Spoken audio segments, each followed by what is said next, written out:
Hi అండి అందరికీ good morning. Welcome to my healthy cooking.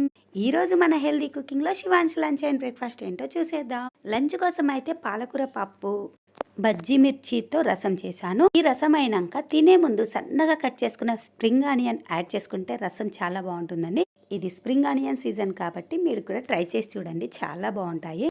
ఇంకా పిల్లలు ఈ వర్షం వలన రైస్ కర్రీస్ తినట్లేదు, అందుకని నేను చిక్కుడు గింజలు స్ప్రింగ్ ఆనియన్ వేసేసి రైస్ చేసేసాను. ఇంకా పిల్లల కోసం అయితే హెల్దీ అండ్ టేస్టీ స్నాక్స్ ఎలాగో చూసేద్దాం. ముందుగా మిల్ మేకర్ ని ఉడికించి గట్టిగా వాటర్ తీసేసి పక్కన పెట్టుకున్నాను. తర్వాత నెయ్యి గాని బటర్ గాని ఆయిల్ గాని ఏదైనా సరే కొంచెం వేసి బాగా ఫ్రై చేసేసి పన్నీర్ ముక్కలను కూడా అందులోనే కలిపేసి బాగా ఫ్రై చేసుకోవాలి. తర్వాత తగినంత సాల్ట్ కారం వేసేసి కలిపిన తర్వాత చివరగా ఫైనల్ గా కొంచెం మ్యాగీ మసాలా కూడా యాడ్ చేశాను. స్నాక్స్ అయితే రెడీ అయిపోయాయి. అదే ప్యాన్ లో టమాటా ప్యూరీ, చిక్కుడు గింజలు, సన్నగా తరిగిన బీన్స్, స్ప్రింగ్ ఆనియన్, కొత్తిమీర, కరివేపాకు అన్నీ వేసేసి అవి మగ్గిపోయిన తర్వాత చల్లార్చుకున్న అన్నాన్ని కలుపుకోవడమే. పైనుండి ఫ్రై చేసుకున్న మిల్ మేకర్ ని కూడా యాడ్ చేసుకోవాలి. చివరగా గుప్పెడంత కొత్తిమీర, స్ప్రింగ్ ఆనియన్ యాడ్ చేసుకుంటే ఎంతో టేస్టీ రైస్ అయితే రెడీ అయిందండి.